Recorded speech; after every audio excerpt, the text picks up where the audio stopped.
Lenora. Lenora is different from others. Years of perfect stitching experience.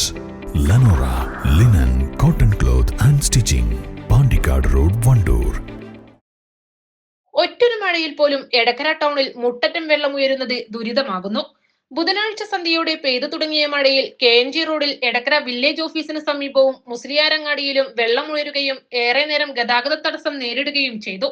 വർഷങ്ങൾക്ക് മുൻപ് നാടുകാണി പരപ്പനങ്ങാടി പാത നവീകരണത്തിന്റെ ഭാഗമായി ടൗണിലെ ഡ്രൈനേജുകൾ പുതുക്കി നിർമ്മിച്ചപ്പോൾ റോഡിൽ പതിക്കുന്ന വെള്ളം ഡ്രൈനേജിലേക്ക് ഒഴുക്കാൻ ഇടയ്ക്കിടെ വിടവുകൾ ഇട്ടിരുന്നു. എന്നാൽ റോഡ് പ്രവൃത്തി പാതി വഴിയിൽ നിലച്ചതോടെ വശങ്ങളിലെ വ്യാപാരികൾ തങ്ങളുടെ സ്ഥാപനങ്ങളിലേക്ക് വാഹനങ്ങൾ കയറ്റാനുള്ള സൗകര്യത്തിനായി റോഡിന്റെ വശങ്ങളിൽ കോറി വേസ്റ്റ് നികത്തി. ഇതുമൂലം ഡ്രൈനേജുകളിലേക്കുള്ള വെള്ളത്തിന്റെ ഒഴുക്ക് തടസ്സപ്പെട്ടതാണ് ടൗണിലെ വെള്ളപ്പൊക്കത്തിന് ഇടയാക്കുന്നത്. റോഡിലെ വെള്ളക്കെട്ട് ഒഴിവാക്കാൻ ആവശ്യമായ നടപടി സ്വീകരിക്കാൻ അധികൃതർ തയ്യാറാകണമെന്നാണ് നാട്ടുകാരുടെയും വ്യാപാരികളുടെയും ആവശ്യം. East live, Edakkara.